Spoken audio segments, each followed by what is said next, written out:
Hello and welcome to The Money Tree. I'm David Holt and this is my nephew, David Marks. And you got the Dueling Davids here. Dueling Davids, yes, very much so.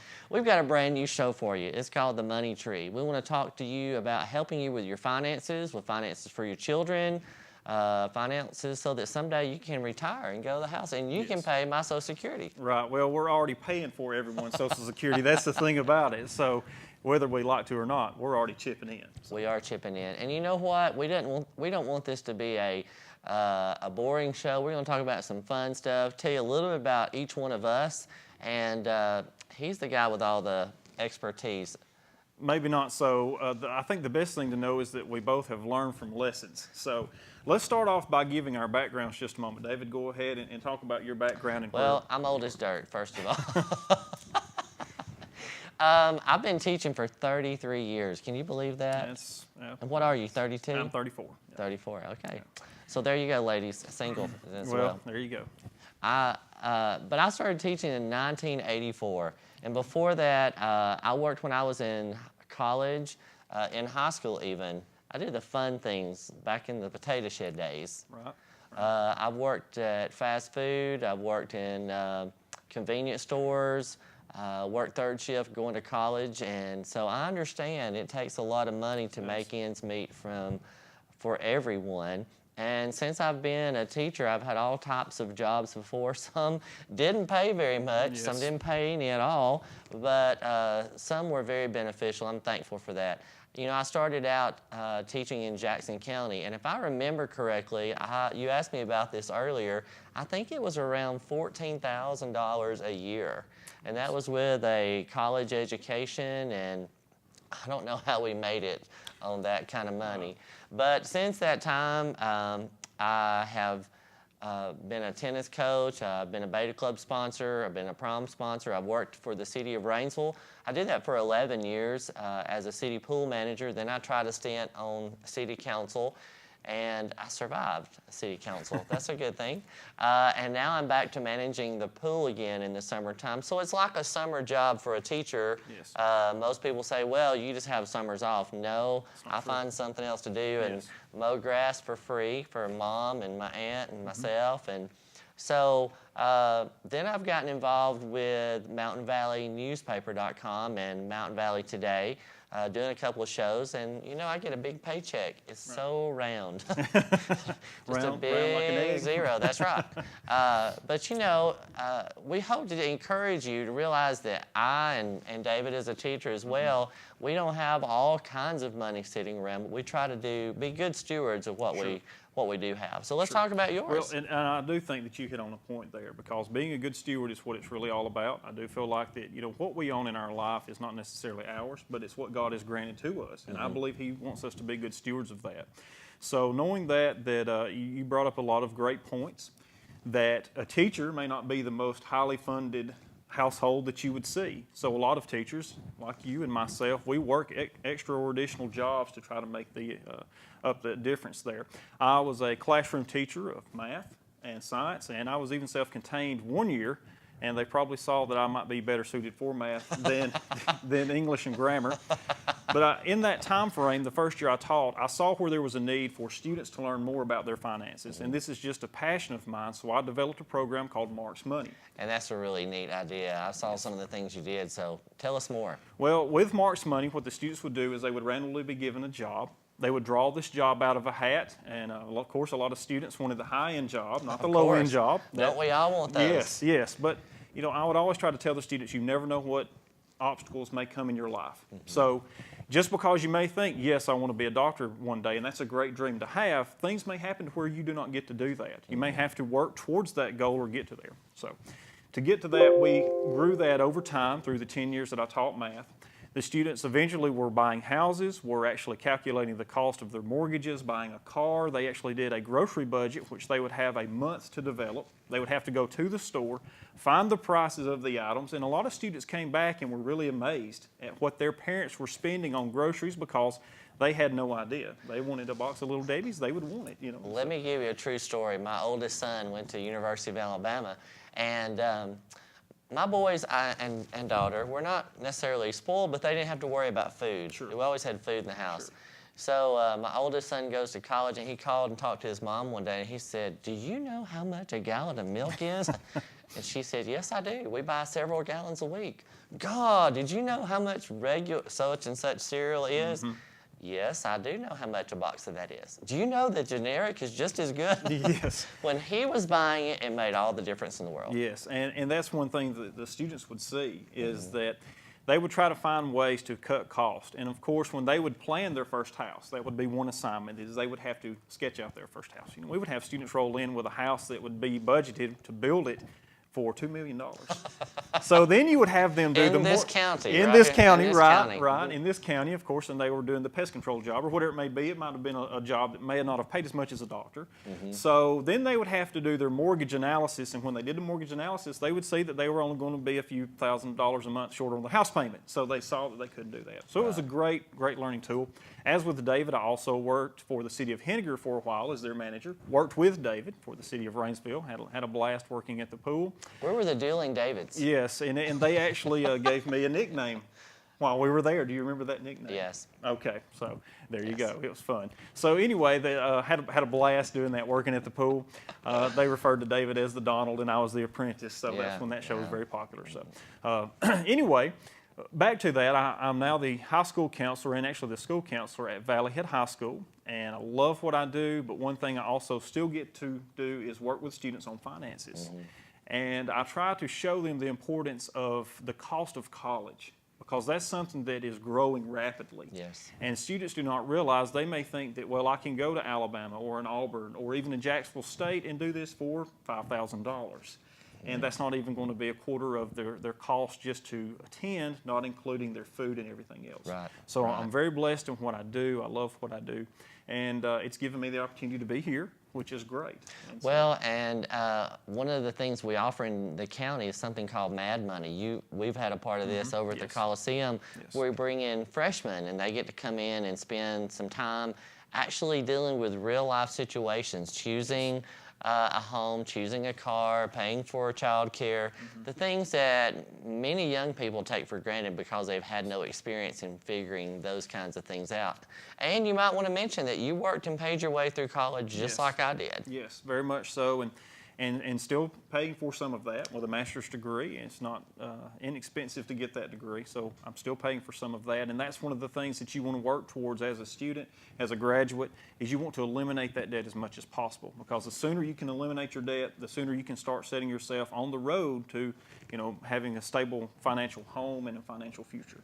And as a career coach and as a guidance counselor, we try to give students all kinds of options. Just a few days ago, we had the Citizen Soldier Expo up at the Agri Center in Rainsville, where all the juniors in the county and some of Jackson County schools were able to come and walk around, get to meet some of the men and women in the National Guard. And the National Guard is an option for a lot of people to pay for college or certifications. And that's one of the things I'm able to share with young people, is that there are other options to a career of your choice. You don't have to go to college. You can go to a certification of some kind, go to a junior college for training.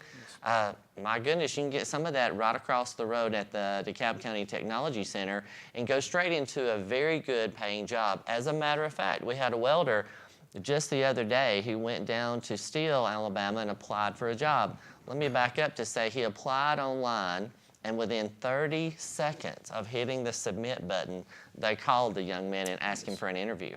So he was one of those students that was able to graduate early in December. He is now making $16.50 an hour as a young man right out of high school. That's good money. I don't care who you are. It is, absolutely. I would have loved to have had that kind of money when I was in college. There's no doubt about that. I think you waited tables. I did. I was a server for a while, and then I saw that wasn't going to cut the mustard, so I moved to the kitchen to cook. So, yes, but I'm very, very blessed. Like I said, and just like you said, the military option is not a bad option. They will train those students, and one of the recruiters that was there last week actually told me that if a young man or young woman is willing to weld, this is just one career tech field, that they will receive the training they need in the military. They'll come out as a certified welder, and they can go to Mobile, which is moving away from home, but go to Mobile, still in the state of Alabama, and start out roughly around $50 an hour. And that is just $50 an great hour money. is good money. I don't care Yes. where you are. And you're living at the Yes. coast down in Mobile. You know, living on the beach. It's a lot warmer than around here today. Yes, very much so. Very much so. Very much so. Well, one thing we hope you realize is we are not anything special. We're just normal DeKalb Countyans, and we work every day in the public school system, but we want to help you with some of your choices, help you to be wiser with your finances, manage your money a little better, especially help your children understand the value of a dollar. Yeah, absolutely. And one thing we can do is we want to reach out to you all on social media. We have a Facebook page and a website also that we'll have resources on. And we want you to communicate with us. Ask those questions that we can try to tackle here as we do this program, because we want to help you. That's what we're here for. And share information with you. You know, if you start out and you will invest $100 per month for 40 years, which is technically what most people will work. I know that sounds like a long amount of time, but looking back, that 40 years just probably went by very fast. I'm telling you, 33 and still going. It's getting closer every day. Yes. If you will do that for the time or the span that you're in your career, $100 a month, you will retire with over $1 million. And wow, what a retirement. Think about, you know, you may have to learn to cut some things out of your budget, but wow, what $100 a month can do for your future.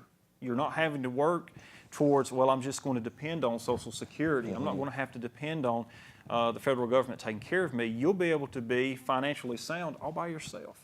And a lot of people don't realize that your benefits package in a job is so important. Yes, when it you is. start looking for employment, it's not necessarily the hourly rate that you get. What kind of insurance options do you have? What kind of retirement do you have? What kind of retirement options do you have? As state employees, our legislative body sort of takes care of our Yes, they do. retirement, Yes, they and do. we appreciate all that they do for teachers. But I will tell you, we went almost 8 years without a pay raise. Can you imagine you and your job going that long without any type of pay raise? It's hard to make ends meet because the inflation, the cost keeps going up, and you're not getting any more money. So you're having to learn to manage what you have without trying to go deeper and deeper into debt. Standard inflation is going to be about 4% every year. So if you take a 4% growth every year without a pay raise for 8 years, that puts you behind. It can if you do not. Now, there were ways to get a pay raise in education, but you had to invest more money to go back to school or to try to take another job. So, you know, while there may have been some who would have advanced and gained, if you stay in that same job and you do not increase your education level any, it was a long 8 years. There's no doubt. It was like a drought, a long drought. And we had kids in college at Yes, the same time. and that's interesting. with the growth of college tuition. Maybe that's why I'm still teaching school today. Well, you know, and the thing about it is if you love what you do, and if you're in your calling, it makes it a lot easier. It does. I will be honest, you know, teaching math for 9 years into it, I was beginning to see where I felt like I was losing a little bit of my effectiveness. But God opens doors, and now I love what I do. So I feel like that listening to what He guides us to do not only counts towards what our salary is or our benefit package, but it makes you have joy in your job. And that's something else I think also that you can attest to. I think the old adage, money's not everything, is the truth. There's a lot for satisfaction. But we hope as you watch our program from week to week that you'll be gaining insight of how some tips, some things you hadn't thought of, some ideas. And we hope to help you with things from all ages, not only the young people and the children, but even the senior citizens as we all are. I'm getting closer there every day. There's a senior citizens group called the Merrymakers in our church, and a lady was talking about this week. She thought that's for other people, but hey, she's there today, and I'm knocking on the door. Right. Well, and financial freedom is not just age bias. It's something that anyone can work to achieve no matter what their age is, whether they're in college, coming out of college, or if they're ready to retire. So financial freedom is out there, but we have to be willing to make that sacrifice. So it's not based on a lottery ticket? It's not based on a lottery ticket, believe it or not. Or a rich uncle? No, a rich uncle. Well, I'm not your Are you that uncle? I'm your uncle, but I'm not the rich one. Right, And financial means, but in other means, I'm pretty wealthy. Completely. And I need to say that my wife actually came up with this idea. Yes. We were riding down the road to Montgomery the other day, and we were talking about options for shows on Mountain Valley. And I was like, hey, that's a great idea. So the name and everything came from my wife. So thank you very much. Good job, Aunt Vicki. Good job, Vicky. Yes. Well, can we break down a little bit about what we think the financial outlook may be for our future and for our country would be from now? Okay. So right now, as most of you know, that we have went through a rocky road with our federal spending and things like that. And you may think, well, that's something in Washington that doesn't really apply to me. But it does. But it does. It does very It much does. so. Very much so. So you look at the first slide? Yes, let's do that. All right, so we're going to look at the first slide, and here we're talking about the United States national debt. David, I'm going to let you talk about the amount. Can you say that number? Well, there's a T in there, and that's 19 trillion, well, 19.9 trillion. That's 19 trillion, 917 billion, 891 million, 455,999. Of course, I had to stop it there because it continually grows. Yeah, it's a revolving thing. It just keeps going higher and higher and higher. It's kind of like your electric bill right now in the wintertime. Yes. It keeps spinning, keep spinning, just keep spinning. And the colder it gets, the faster it goes. So that's true. We're actually growing our national debt at a rate of $45,000 every 10 seconds. Wow, and look how much that, on the screen, how much that is per citizen and per taxpayer. Sure. You're looking at about $61,345 per citizen, which includes someone who was born today. Wow. So, you know, when they use the term that we're literally financing our children's future away, we are borrowing on the backs of the newborn babies of today. And so you can see why the national debt should be something that you are thinking about and is very important to you. Yes, it is, because it's a burden that we will all have to share. Now, that national debt transcends down to a personal level. So if we can look at those numbers just for a moment, let's look at some of the numbers that Americans have in their own personal debt. And this is on average. This is not something that we pulled from our bank statements. Yeah, this is on the second slide. Hopefully you're seeing it on your screen at the moment. Yes. And this is the credit card debt. Yeah, credit card debt is one of the biggest strangleholds that Americans have as far as debt goes. Most Americans on average have a debt of $16,748 of credit card debt per household. And if you think about it on monetary terms, credit card debt is not something that you have a low interest rate on. You're looking at a 16 to 24% interest rate, which can grow rapidly. The total debt owed by U.S. consumers in credit card debt is $779 billion. That's a lot of money. It's massive. The next thing that we can look at there is mortgages. $176,222 is the average cost that most households have mortgaged on their home. I do not believe that a mortgage should solely be based off of what the house's value is. So your mortgage shouldn't be, well, I want this house, I want to buy this house. You know, a good economist or a good financial planner would tell you that 20% of your net income should be your house payment and no more than that. So if you're dedicating 50 or 60% of your net income to your mortgage, you're living way high. You're living in that $1 million home, the much nicer home than you can afford. Yes, those that my students would sketch out that they weren't ready to plan for. Of course, auto loans is something else. $28,948 is the average debt that most Americans have as an average on their automobiles. And we love to have people buy cars. That is jobs for Americans. That's something that generates income, and of course, we all like that. We like to drive a nice vehicle, but you have to take that in stages of life. If you're a new college graduate and you have just finished and you're getting a job making $25,000 a year and you have a $28,000 debt on a vehicle, you're burying yourself financially before you even get started very well and you can plan. And there are used vehicles out here that could be a lower option if they would just consider it. Absolutely. I've always been amazed in the teacher parking lot that some of those young people drive much nicer cars than the employees do. Yes. So maybe their parents are smarter and have a more high-paying job than I always have. And we never want to be critical. Each person has their own ideas, but I just can't imagine myself as a teacher or a counselor wanting to put my child in a $40,000 vehicle at 16, because while I was a cautious driver, it would probably be my good luck that they would inherit my dad's problems and they would drive fast and reckless. So, my insurance would be higher and I would probably lose money on the vehicle. Yeah, that's probably true. The last thing that we really want to look at here is student loan debt. Now, this is something that is growing and is starting to burden down people that are in the age ranges from between 20 to 30, or we could even say 20 to 40, because the federal government generates more money off of interest from student loans than they do collect taxes.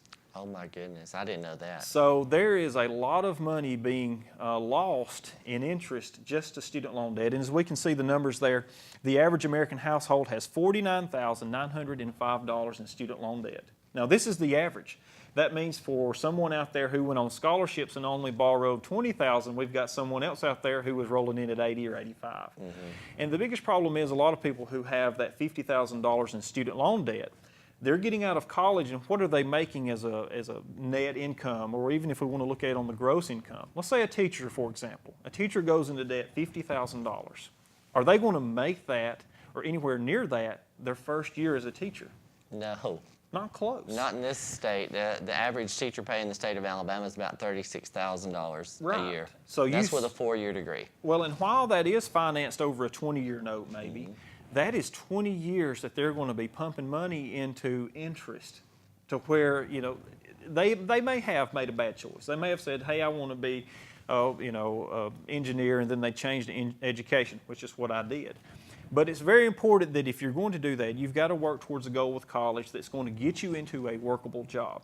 Because while there are teachers who may have that debt, there's also those who have $80,000 in student loan debt, and they get a degree in something they can't find a job in. That's true. So they're having to do a minimum wage job. Nothing wrong with that, but they're having to do that with a bachelor's degree, and we know that's very detrimental to their financial future. And that is a $1.31 trillion debt, and all this information is found from the Federal Reserve, so it's not something we're making up. No. This is stuff that's out there for you to find on the internet as well as we can. So we're just trying to bring your attention to, well, maybe you're not as bad as your neighbor, Right. or maybe you're a little worse, but here you see some of the averages of what people are in debt for with credit cards, mortgages, auto loans, and student debt. Well, and that brings up a good point. I think it's a 70% roughly of Americans live paycheck to paycheck. That means if we took a neighborhood here in Rainsville and we took 10 houses, 7 out of those 10 houses are living paycheck to paycheck. And I think it's become a norm. We think that's what everyone does. We think, well, everybody does that, but it doesn't have to be that way. Right. So a lot of money that we're losing is being lost in the interest that we're paying in. So let's look, if we can, at the third slide there, which is the annual credit card interest. This is on average by households. Now, this comes from 2016. All right, if you have someone who lives in a house and their average household income is $21,432. This is on average. Their interest that they have on just their credit cards is $677.43. So to where you and I might say we need to take $50 a month and put it into an IRA, like a Roth IRA, they're losing that $50 a month to interest. To interest. And that's not going back into their pocket. It's not being reinvested. And we can give you those numbers again. As David said, those numbers can be found online, and we will have these things posted on our website and try to get that out to social Facebook media. page. Yes, our Facebook page, on the social media pages. But let's look at another group here that might be somewhere where people in this area might fall in if you feel like you're a higher income earner in DeKalb County. The $68,212 range to $112,262. Now, someone who makes $112,000 in DeKalb County, that's a pretty high income. That's a very high income in our neighborhood. Because we do live in a poverty area, as it would be classified. We're Title I school in this area. Their average just interest on their credit cards is $1,303.76. So that's like taking almost $1,500, write that check and set it on fire and let it go. Throw it in the trash, whatever you want to say.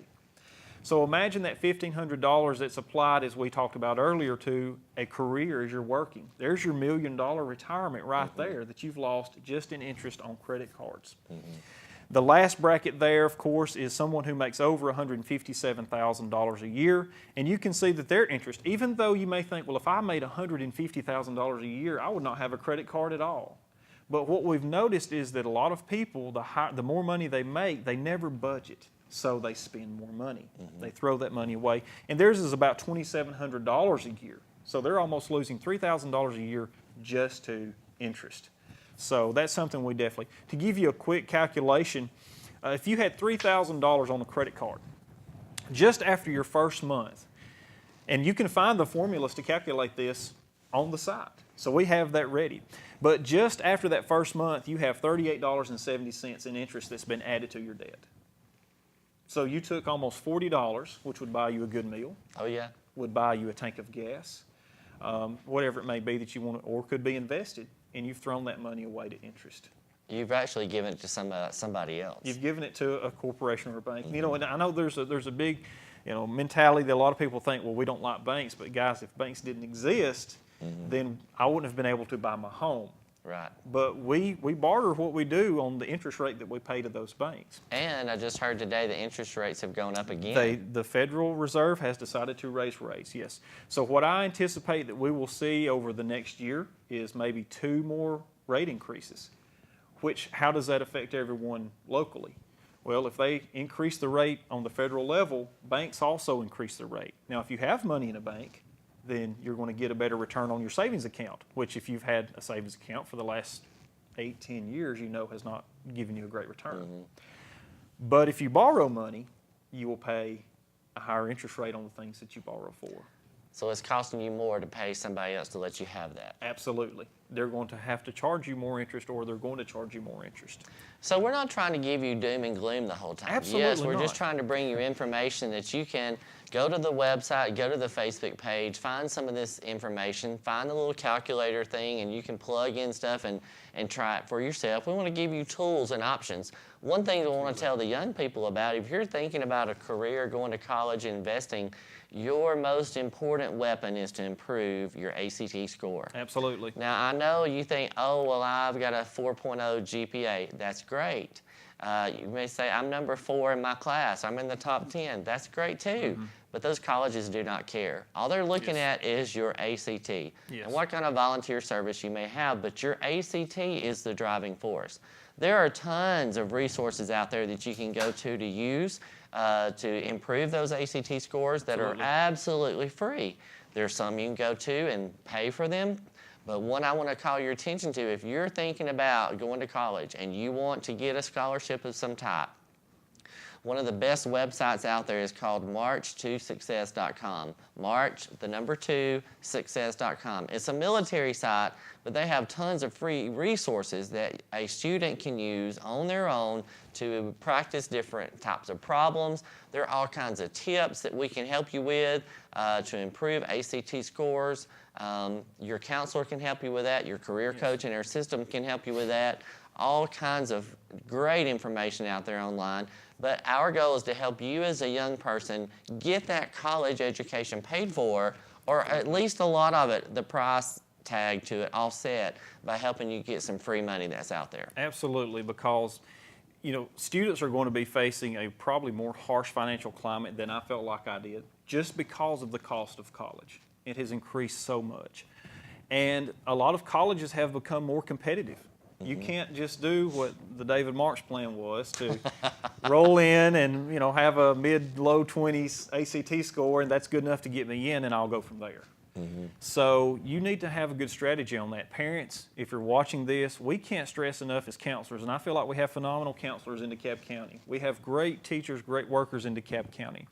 But you have got to help motivate your student. As they're rolling into that 9th grade year, they've got to get that GPA mindset. That it starts then. It starts in freshman year. And I'm telling you, we have had such a good time today. We've been here almost 30 minutes. Our time has come and gone. But we want you to come back and tune in with us again. Don't forget, this is the Money Tree. We have a Facebook page, which is? The Facebook page is Money Tree TV. So it'll be facebook.com/Money Tree TV. And the web address? It's davidomarks.com/Money Tree. And we want you to go to those sites, check it out. If you've got a question for us, something that we can answer on a upcoming show, we'll do that. And thank you so much for joining us. We hope that we can give you some tips and information to make life much easier and get a hold of that financial struggle that you may be under. Absolutely. See you next time. Have a great time.